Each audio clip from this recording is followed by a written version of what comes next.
세계적인 건축물들이 많습니다. 우리나라 롯데타워는 높이가 555m랍니다. 대만의 타이페이 101은 508m, 그 다음에 두바이 부르즈 할리파라는 건물은 828m나 된답니다. 이 하늘로 올라가는 건축물들은 지구의 중력과의 싸움입니다. 높이 올라갈수록 층이 쌓일 때마다 기하급수적으로 늘어나는 하중을 버티려면 철골 구조가 지하 안반에 뿌리 내려야 한답니다. 이 롯데타워는 서울 잠실 지하 30m 안반에 박힌 108개의 쇠말뚝으로 버틴다고 합니다. 말뚝 하나에 5,000톤 이상의 하중을 견디고 건물 전체의 무게를 땅속으로 분산시킨답니다. 개인과 교회 공동체도 집을 짓는 것에 비유됩니다. 높이 튼튼하게 짓기 위해서는 반석이 필요하다라는 말인데 이것을 예수님께서 이렇게 말씀하셨습니다. 마태복음 16장 18절 말씀 시작. 너는 베드로다. 내가 이 반석 위에 내 교회를 세울 것이니 지옥의 문들이 이것을 이길 수 없을 것이다. 아멘. 여기 단어를 베드로와 반석 이렇게 번역을 해서 이렇게 의미가 이렇게 분산되는 의미도 있지만은 헬라어 원문으로는 베드로는 페트로스, 반석은 페트라입니다. 그런데 페트로스는 남성 명사고 페트라는 여성 명사인데 똑같은 단어를 여성 명사, 남성 명사로 말을 해서 페트로스, 페트라. 그러니까 베드로는 베드로로 번역했는데 페트라로 번역하다 보니까 우리나라 말로는 그냥 그것을 반석이다 이렇게 번역해 놓은 겁니다. 이게 바로 예수님의 언어 유희입니다. 워드 플레이죠. 즉 둘 다 페트로스나 페트라는 둘 다 암석층이라는 뜻입니다.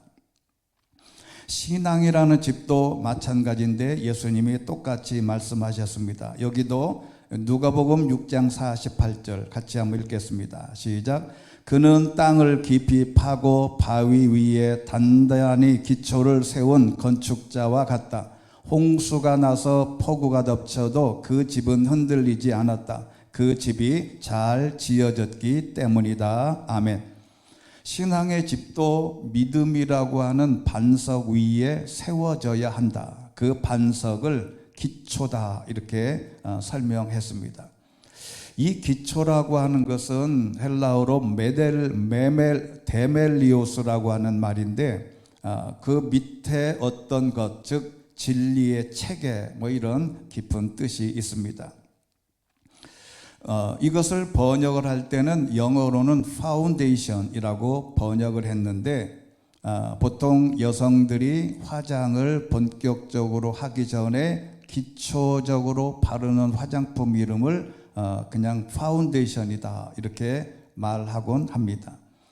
사람들이 말할 때 기초 화장이 잘 돼야 전체 화장이 잘 먹는다 이런 말도 있습니다.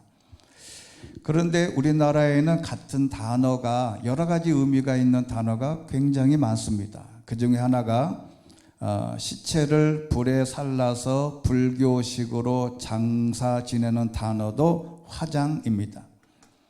신앙의 겉모습은 여성들이 화장한 것처럼 예뻐 보일 수 있지만은 진짜 신앙은 자신을 불태우는 화장이 되어야 된다. 얼굴에 화장 말고 시신을 불태우는 것처럼 자신을 불태우지 않고서는 그 기초가 완성되지 않는다는 겁니다. 이거를 예수님께서 이미 이렇게 말씀하신 적이 있습니다. 제자들에게 마가복음 8장 34절 같이 읽겠습니다. 시작. 그리고 예수께서 제자들과 그분을 따르는 사람들을 다 불러놓고 말씀하셨습니다.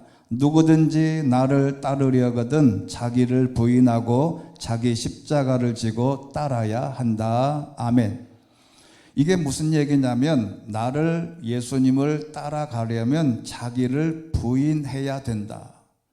이 부인이라고 하는 단어는 자신의 모든 부분을 화장하는 것처럼 불태워야 된다는 말씀으로 이해할 수 있습니다.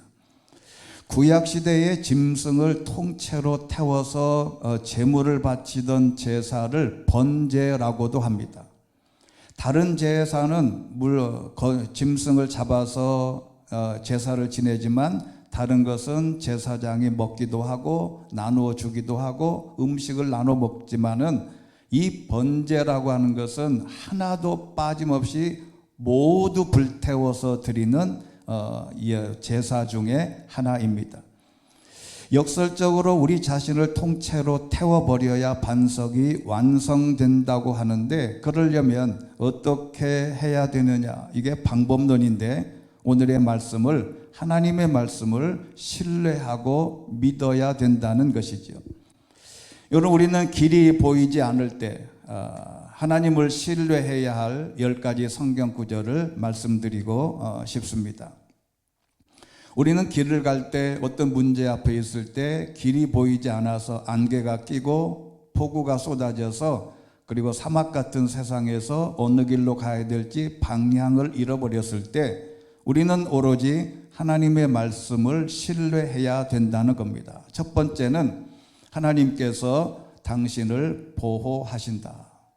하나님께서 나를 보호하신다. 한번 따라해 보겠습니다. 하나님께서 나를 보호하신다. 이 말씀이 시편 121편 7절 8절 말씀 같이 읽겠습니다. 시작. 여호와께서 모든 해악에서 너를 지켜주시며 내 영혼을 지켜주시리라. 여호와께서 내가 나가고 들어오는 것을 지금부터 영원히 지키시리라. 아멘. 이 구절은 하나님께서 신체적으로, 정신적으로, 영적으로 모든 차원에서 인간을 보호하신다는 전인적인 하나님의 약속을 담고 있습니다. 여기 보호하다라고 하는 말은 주의 깊게 지키다, 경계하다, 보살피다 이런 다양한 뜻이 있습니다. 이 말씀은 단순히 물리적 안전이 아니라 하나님의 세밀한 돌봄과 영혼의 보존을 뜻하는 것입니다. 여기 단지 해악은 단지 외부의 해악만이 아니라 내면의 유혹의 죄와 그리고 믿음을 위협하는 모든 형태의 악을 포함하는 것입니다. 이 말씀은 하나님께서 그분을 신뢰하는 자의 영혼이 악에 물들지 않도록 붙드시며 보호하신다는 신앙의 선언입니다. 여기 나아가고 들어옴, 이 출입은 히브리 시학, 즉 시론에서 삶의 모든 순간, 곧 일상의 전체를 포괄하는 표현입니다. 인간의 출입은 곧 인생의 여정, 출생과 죽음과 여행과 귀환, 성공과 실패를 상징하는 것인데 이 구절은 그래서 하나님께서 우리의 모든 시간과 모든 장소와 모든 상황 속에서도 변함없이 동행하신다는 하나님의 약속의 말씀입니다. 지금부터 영원까지라는 구절은 단순한 시간적 지속을 넘어서 영원한 언약의 관계를 의미하는 것입니다. 두 번째는 하나님께서는 당신의 기도를 들어주신다. 한번 따라해 보겠습니다. 하나님께서는 항상 내 기도를 들어주신다. 요한일서 5장 14절 말씀 시작. 하나님을 향해 우리가 갖는 확신은 이것입니다. 곧 무엇이든지 우리가 그분의 뜻을 따라 구하면 하나님께서 우리가 구하는 것을 들으신다는 것입니다. 아멘. 이 말씀은 믿는 자가 기도할 때 가지는 확신과 그 기도가 하나님의 뜻에 맞을 때 응답하신다는 약속을 함께 말하는 것입니다. 여기 확신이라는 단어는 담대함, 자유로움, 그리고 확신 있는 태도를 말하는 것이죠. 하나님과의 언약적 관계에 있는 사람은 자신의 행위나 공로 때문이 아니라 그리스도로 말미암은 은혜의 관계 안에서 하나님께 담대히 나갈 수 있다는 말이에요. 많은 신앙인들이 그러한 생각을 할 때가 있습니다. 내가 죄가 많고 지은 죄가 많고 잘못한 게 너무 많은데 하나님 앞에 가서 기도하기가 부끄럽다. 또 그런 경우도 있어요. 어느 가정의 자녀가 부모에게 많이 불효를 했습니다.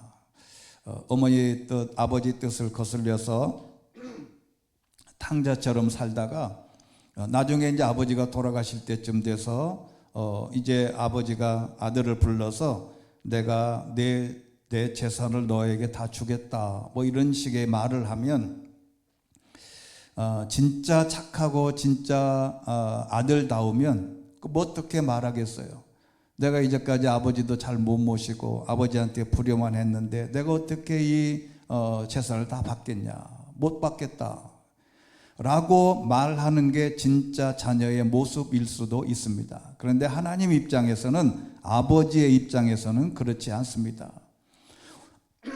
우리가 어떻게 잘못을 하고 기도를 많이 못하고 죄를 많이 짓고 하나님 뜻에 거슬린 행동이 너무 많아서 도대체 내가 하나님 앞에 기도하면 하나님이 내 기도를 들어주실까, 그렇게 고민하는 신앙인도 꽤 봤습니다.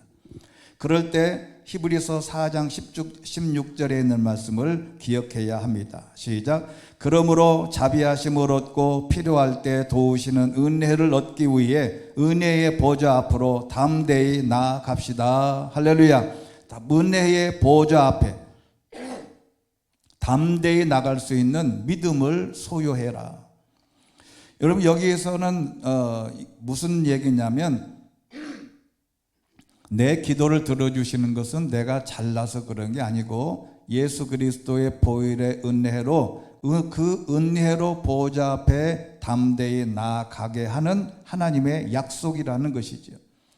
이것은 단순히 응답받기 위한 조건이 아니라 기도를 통해서 인간의 욕망이 정화되고 변형되는 과정에서 적어도 하나님의 뜻으로 기도하면 응답받는다는 이 사실을 믿음으로 고백할 수 있게 되기를 주의 이름으로 축원합니다.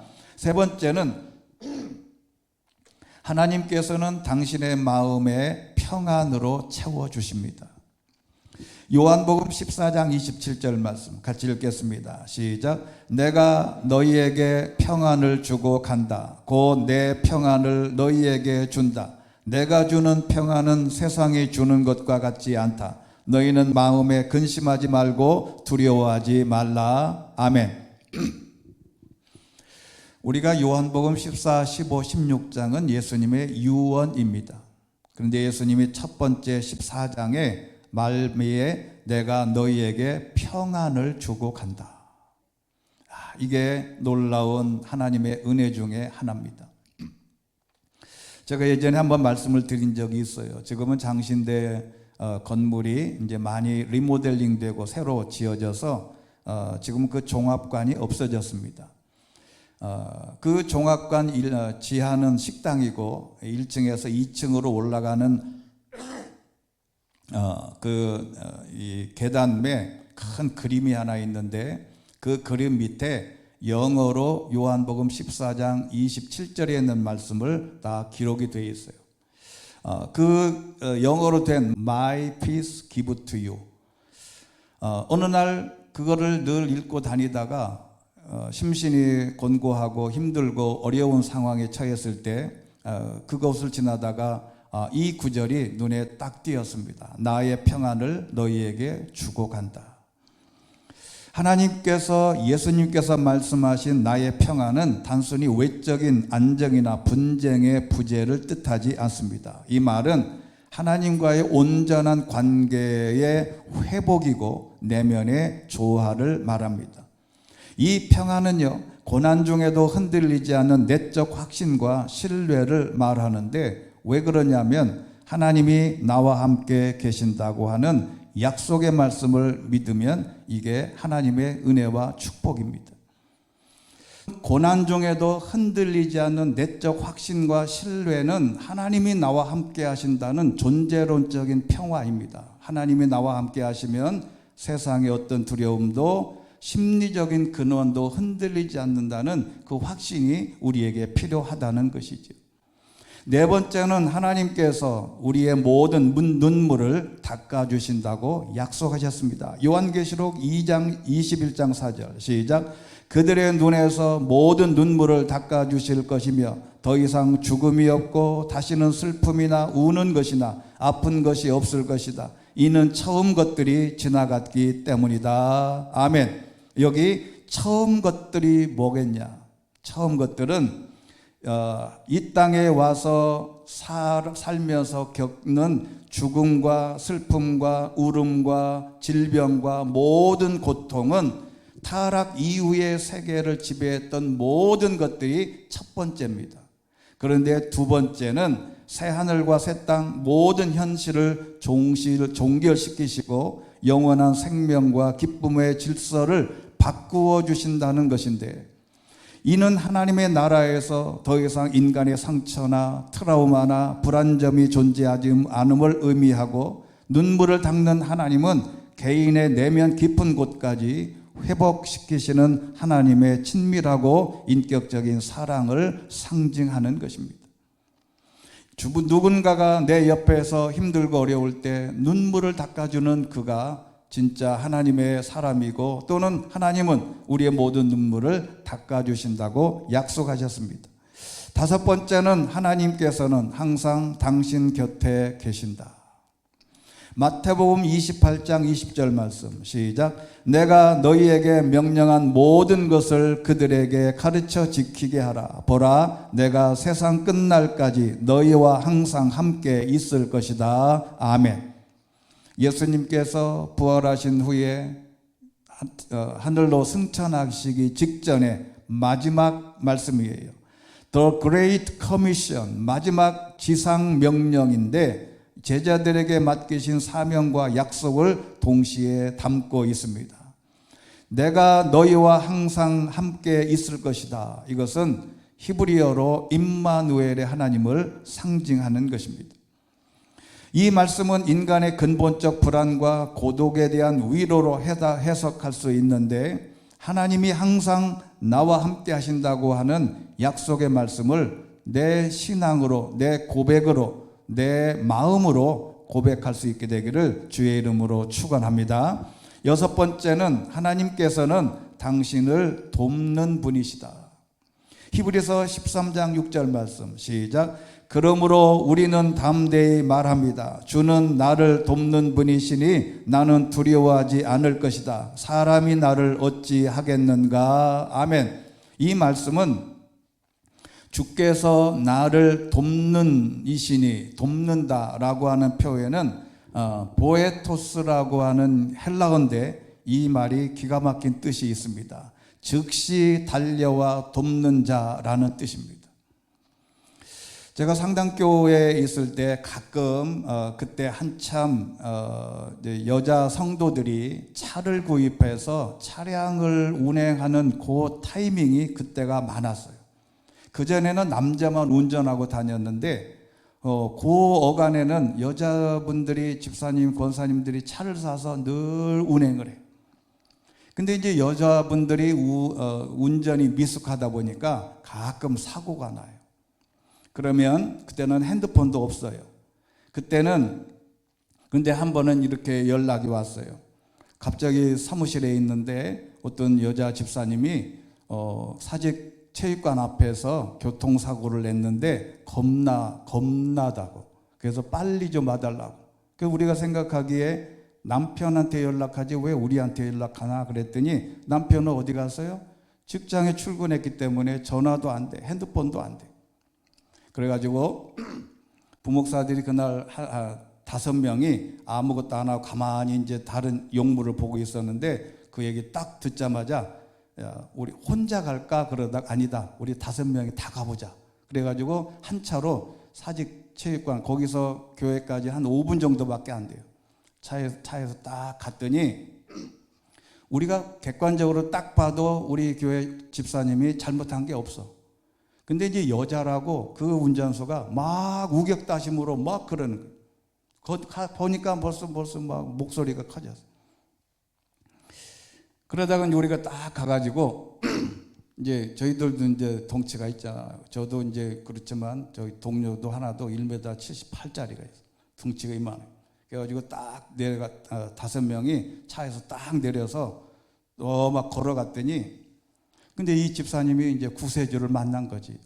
그랬는데 그 운전사가 벌써 표정이 온매 기죽어요. 그 덩치 큰 5명이 딱 걸어오니까 집사님 웬일이세요? 그러니까 이제 차 사고를 냈는데 이분이 울먹울먹 하는 거예요. 근데 뭐가 잘못됐습니까? 그렇게 했더니 지가 알아서 다 정리하고 됐습니다 하고 가버려요. 여러분, 우리가 보에토스라고 하는 말은 즉시 달려와 돕는 자라는 뜻이 이게 굉장히 상징적이 있는 거예요. 미적거리지 않고 하나님이 우리에게 기도하면 하나님은 빨리 달려와서 돕는 자라고 하는 하나님의 약속의 말씀입니다. 우리가 하나님께 기도하고 하나님께 요구하는 모든 것들은 그게 합당한 것이면 하나님이 얼른 달려와서 돕는 줄로 믿습니다. 근데 이 말씀은 시편 118편 6절에 있는 말씀을 인용한 겁니다. 같이 읽겠습니다. 시작. 여호와께서 내 편에 계시니 내가 두려워하지 않겠습니다. 사람이 내게 어떻게 하겠습니까? 아멘. 인간의 권력이나 세상의 위협보다 하나님의 주권이 더 크다는 하나님의 말씀입니다. 7번째는 하나님께서는 결코 당신을 버리지 않을 것입니다. 신명기 31장 6절 말씀. 신명기 31장은 모세가 이스라엘 백성들에게 마지막 유언의 말씀이에요. 같이 읽겠습니다. 시작.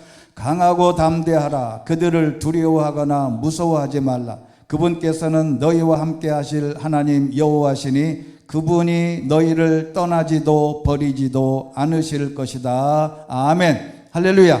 인간의 두려움을 극복하는 하나님의 임재의 선언은 모세가 죽고 이제는 이스라엘 백성들이 광야에서 저 가나안 땅을 바라보고 살아야 되는데 이게 모두가 다 불안해요. 터전이 없고 떠돌이 인생을 살아가는 이스라엘 백성들에게 하나님이 말씀한 거예요. 강하고 담대해라. 그들을 두려워하거나 무서워하지 마라. 하나님이 너희를 떠나지도 않고 버리지도 않을 것이다. 그래서 하나님은 단순히 뒤따라가는 분이 아니라 위험 앞에 먼저 가셔서 보호하시는 하나님의 약속을 이렇게 말씀했습니다. 출애굽기 33장 14절 말씀 시작. 여호와께서 대답하셨습니다. 내가 친히 너와 함께 가겠다. 내가 너를 무사하게 할 것이다. 할렐루야. 23장 20절 말씀 시작. 보아라, 내가 내 앞에 천사를 보내 내가 가는 길 내내 너를 보호하고 내가 준비한 곳으로 너를 데려가게 할 것이다. 아멘. 출애굽기 23장 23절 시작. 내 천사가 내 앞에 가서 너를 아모리 사람, 헷 사람, 브리스 사람, 가나안 사람, 히윗 사람, 여부수 사람의 땅으로 인도할 것이며 그들을 내가 쓸어 버릴 것이다. 아멘. 내 천사가 내 앞서가서 하나님은 우리보다 미리 앞서가셔서 사람을 준비하고 사건을 준비하고 모든 뜻을 준비해서 하나님이 우리를 떠나지 않는 것을 보여주시겠다고 하는 말씀입니다. 8번째는 하나님은 모든 것이 합력하여 선을 이루게 하시는 하나님이십니다. 이게 로마서 8장 28절 늘 말씀을 드렸는데 같이 읽겠습니다. 시작. 우리는 하나님을 사랑하는 사람들 곧 그분의 뜻을 따라 부르심을 받은 사람들에게는 모든 것이 합력해 선을 이루는 줄 압니다. 아멘. 이 구절은 성령에 관한 설명입니다.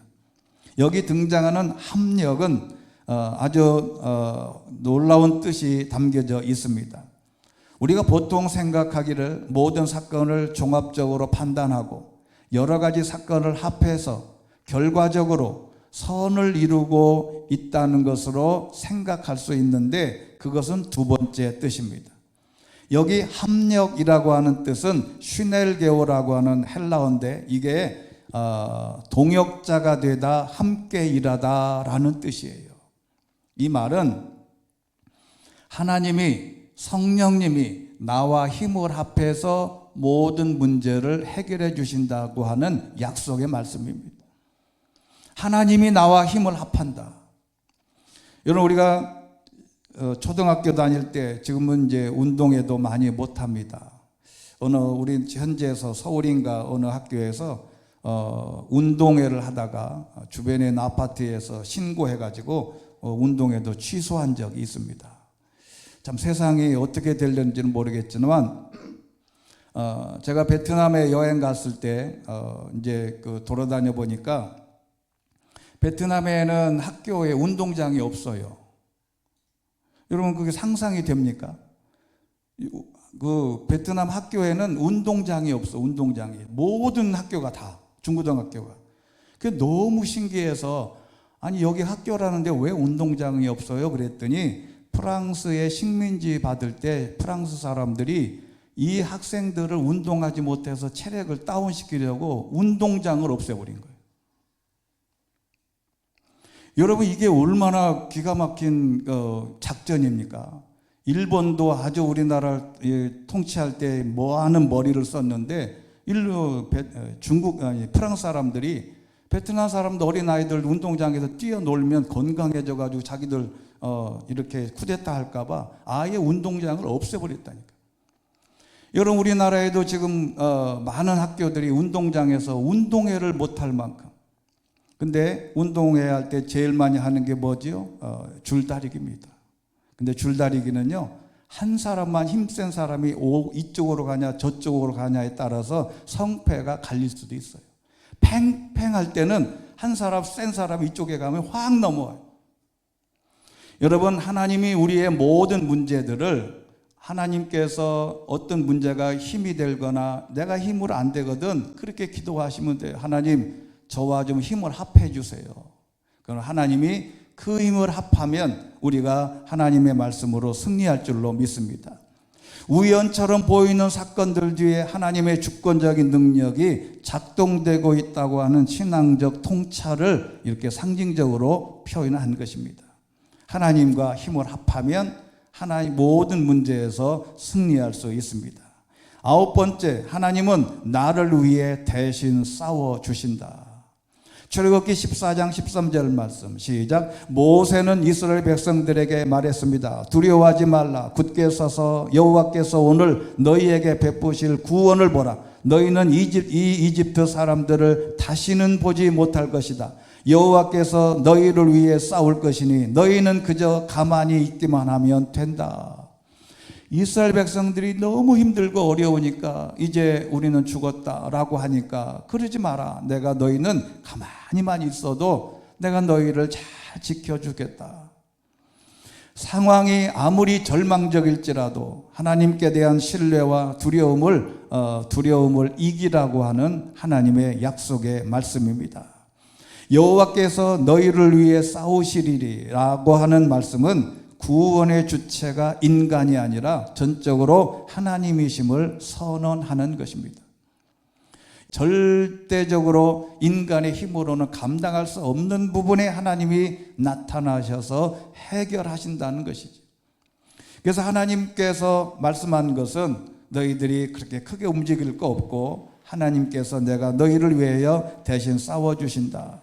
10번째는 이제 마지막으로 하나님께서 당신에게 미래와 희망을 주신다고 결론적으로 말씀하시는 겁니다. 예레미야 29장 11절 말씀 시작.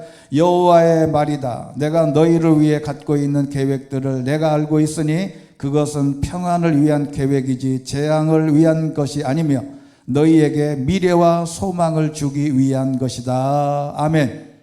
여기 중요한 것은 소망이라고 하는 단어입니다. 여기 이 소망이라고 하는 단어는 티크바라고 하는 뜻인데 끈 또는 희망 또는 희망의 근거 이런 말씀으로 요약할 수 있습니다. 이 말씀은 감정적 희망이 아니라 하나님께 뿌리를 둔 확실한 기대를 뜻하는 것이죠. 여러분, 그리고 미래라고 하는 이 말이 아주 중요합니다. 이 미래라고 하는 이 단어는 마지막 끝이라고 하는 단어인데 이게 정말 우리 인생의 가장 중요한 단어 중에 하나입니다. 사람이 살아오면서 마지막에 잘 죽어야 이게 하나님의 놀라운 축복 중에 하나입니다. 마지막 끝, 모든 시간의 마지막 이 부분을 어떻게 하나님이 우리에게 보장해 주시냐. 여러분, 이단이라는 뜻도 우리가 잘 알지 않습니까? 이단은 끝단자에 다를 이자를 써서 끝이 다른 게 이단입니다. 세상 우리나라에 등장하는 모든 교주들은 처음에는 신앙이 엄청 좋았어요. 모두가 다 그냥 탑이었어요. 근데 이 사람이 끝에 가서는 지가 예수다 그러는 거지. 끝이 좋아야 된다. 하나님은 현재의 고통 속에서도 하나님은 선한 계획을 이루고 계시고 그 계획의 끝에는 반드시 소망과 미래가 약속되어 있다고 말씀하셨습니다. 하나님께서 저와 여러분에게도 이런 미래와 소망이 있게 되기를 주의 이름으로 축원합니다. 그래서 오늘 내 있는 말씀 이사야서 43장 19절 한 절만 봉독했는데 같이 한번 읽겠습니다. 시작. 보라, 내가 새 일을 하고 있다. 이제 막 솟아나고 있는데 너희는 느끼지 못하느냐. 내가 광야에 길을 내고 사막에 강을 만들고 있다. 아멘. 여기 영어 성경에 보면 뭐라고 되어 있냐면 I am making a way. I am making a way. 하나님은 모든 상황 어떤 형편에 있든지 하나님은 우리에게 새로운 길을 만들고 계신다. 이것은 놀라운 하나님의 비전입니다. 하나님은 나와 가정과 교회와 나라 모든 길들이 흩어져 있는 것처럼 보여도 하나님은 새로운 길을 만들고 계신다는 것을 잊지 말게 되시기를 주의 이름으로 축원합니다. 그게 광야든 사막이든 하나님은 길을 만들고 강을 내시는 하나님이십니다. 우리는 조용히 그 하나님의 역사를 지켜보고 설령 그 길이 보이지 않아도 신뢰해야 된다는 게 하나님의 음성이에요. 여러분, 제가 가장 좋아하는 찬양 중에 하나가 하나님은 실수하지 않으신다네 라고 하는 이 찬양입니다. 이 가사를 보면 이래요. 내가 걷는 이 길이 혹 굽어도는 수가 있어도 내 심장이 울렁이고 가슴 아파도 내 마음속에 여전히 기뻐하는 까닭은 하나님은 실수하지 않으심일세. 내가 세운 계획이 혹 빗나갈지 모르며 나의 희망 덧없이 쓰러질 수 있지만 나 여전히 인도하시는 주님을 신뢰하는 까닭은 주께서 내가 가야 할 길을 잘 아심일세. 어두운 밤 어둠이 깊어 날이 다시는 밝지 않을 것 같아 보여도 내 신앙 부여잡고 주님께 모든 것 맡기리니 하나님을 내가 믿음일세. 지금은 내가 볼 수 없는 것 너무 많아서 너무 멀리 가물가물 어른거려도 운명이에 오라 나 두려워 아니하리. 만사를 주님께 내어 맡기리. 차츰차츰 안개는 걷히고 하나님이 지으신 빛이 뚜렷이 보이리라. 가는 길이 온통 어둡게만 보여도 하나님은 실수하지 않으신다네. 하나님은 지금도 우리에게 길을 만드신 하나님이심을 믿음으로 고백할 수 있게 되기를 주의 이름으로 축원합니다.